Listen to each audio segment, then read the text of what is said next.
DubbieDubbie crew, it's John here again with a nice quick video on this wonderful snowy Sunday day here in Halifax. Going to go over the OGL a little bit more and all the changes that have come forward with 1.1, 1.2, whatever version we're actually on now. We'll go through some of those changes.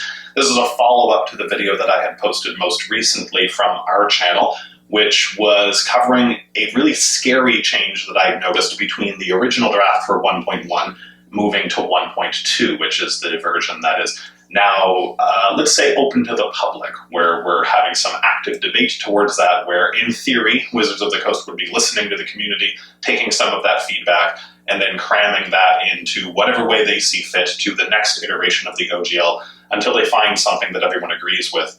That's what they've stated on paper. It won't work that way. It'll be whatever's most beneficial to Wizards of the Coast. We all know that. But here we are anyways debating the new 1.2.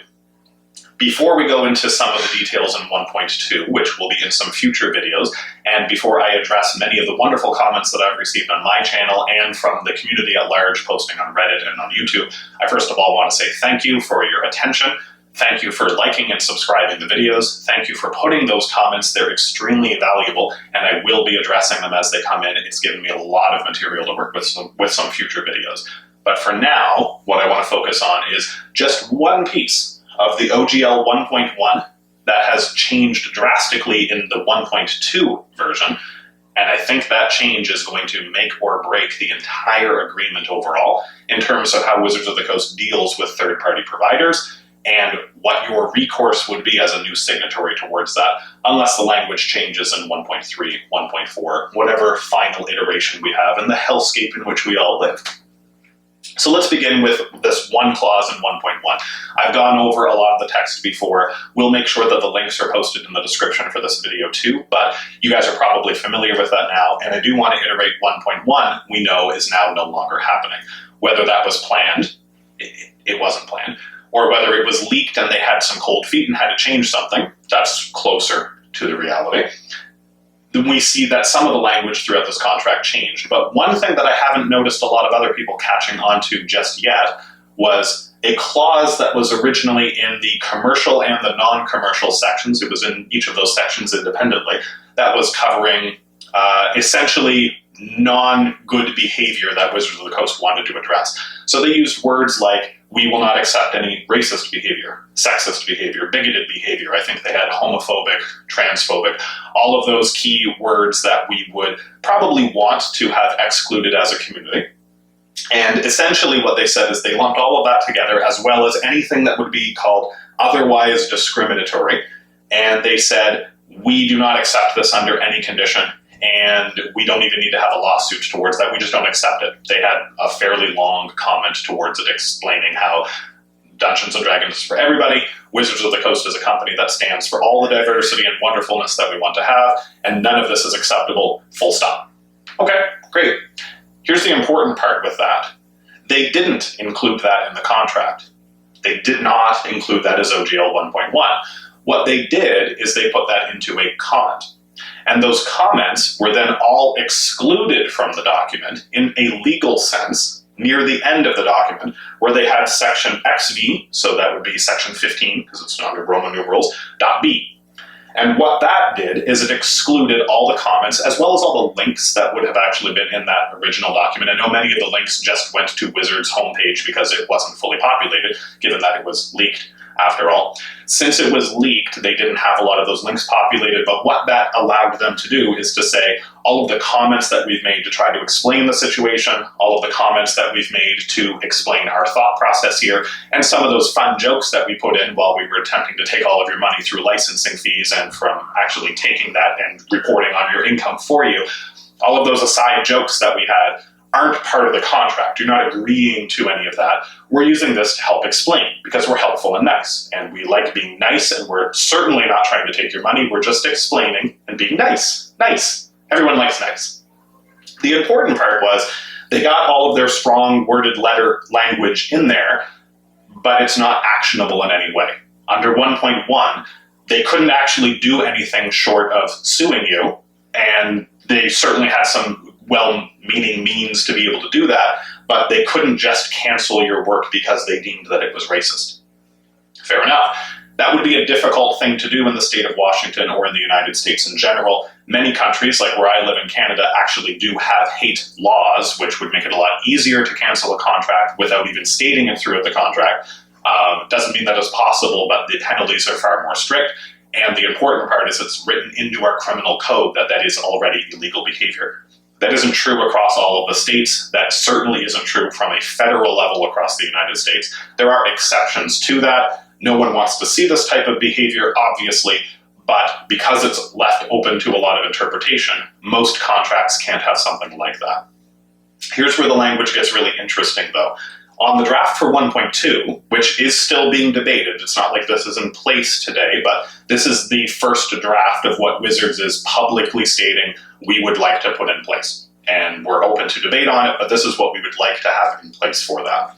The OGL 1.2 doesn't have any of these terms in it. It doesn't explain anything being racist or sexist or bigoted. It doesn't include any of that.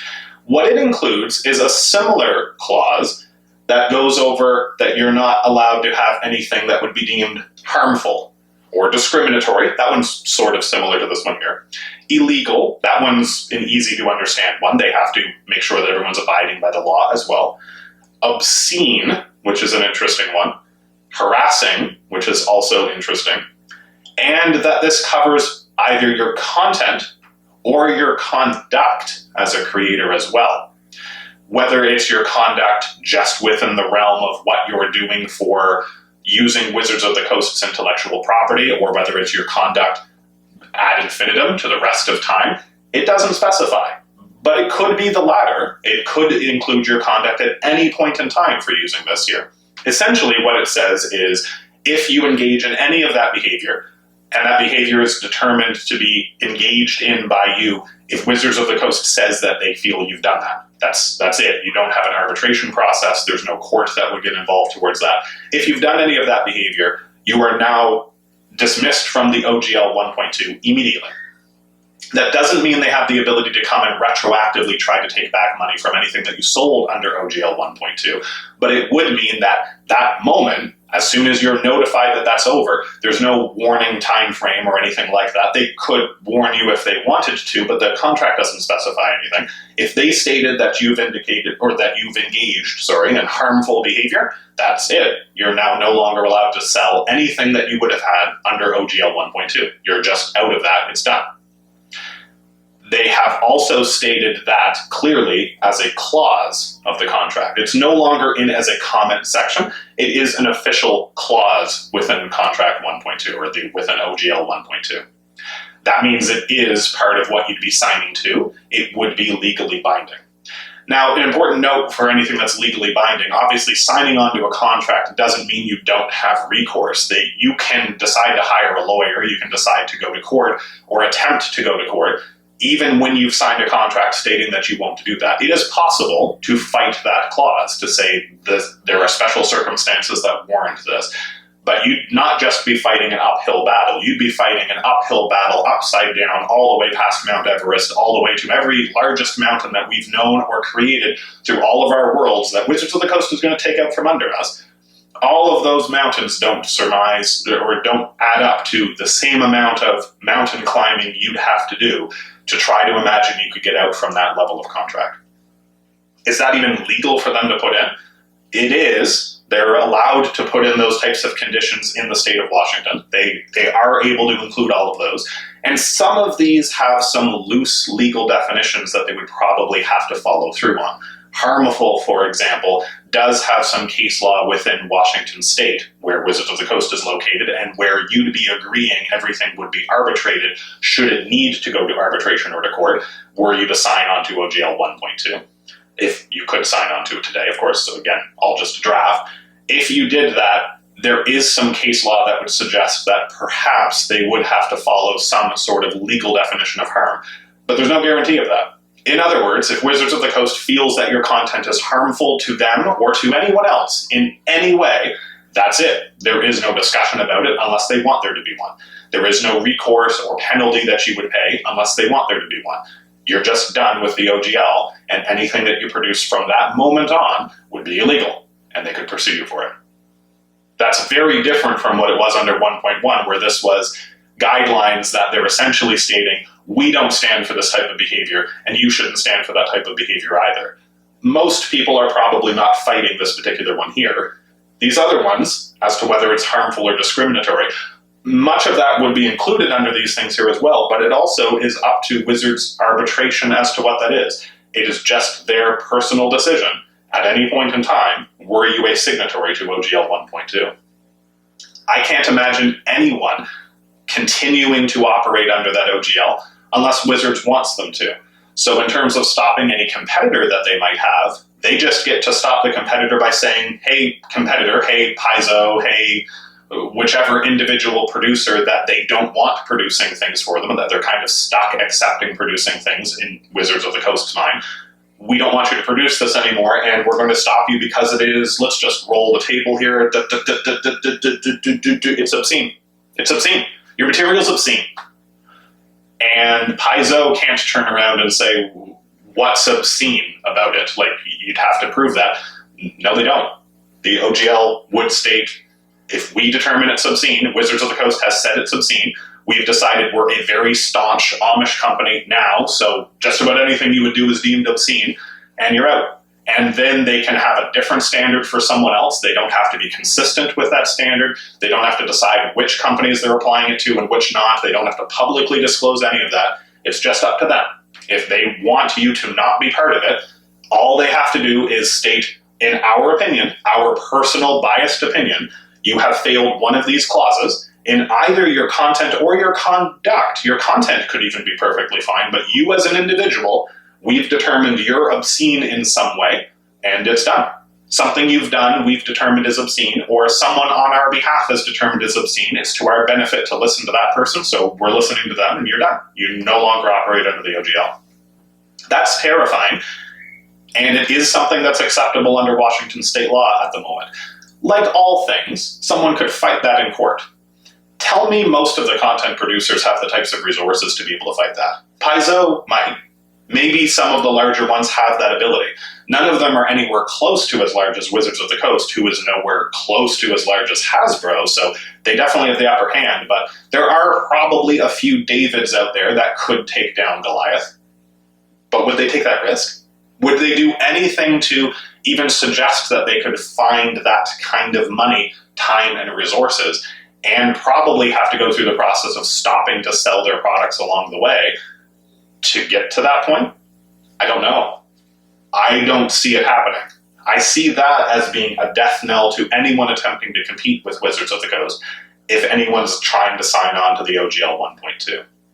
Again, will that clause still be in there later on? Will it be clarified in a different way? Probably. I imagine most of these clauses are going to go back and forth, but I found it very interesting that something went from a, let's say, a company philosophy that is just a statement of their philosophy in 1.1 to a much more strongly, we're no longer at the strongly worded letter to follow, we're now at the tactical nuke level, where they will just shut down their competition as long as they can make it fit under any of those extremely broad buckets. And I haven't noticed anyone else comment on that change. It's almost as though having the 1.1 shut down could still be very beneficial for Wizards of the Coast under 1.2. That to me isn't very surprising. Wizards of the Coast would do everything they can to make sure that they have no real way to lose here. They are losing some customer base, and they're certainly losing a lot of PR right now, but how monetizable are those? It sounds like they're a lot less monetizable than Wizards of the Coast thinks the D&D brand is. And based on what types of language they're willing to put into OGL 1.2, I'd be betting on Wizards of the Coast having this call correct, even if it's certainly morally poor.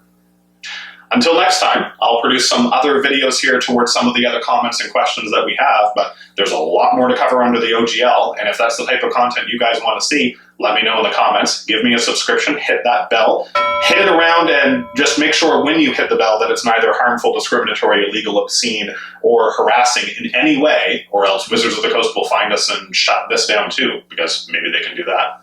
Until then, though, have a good one.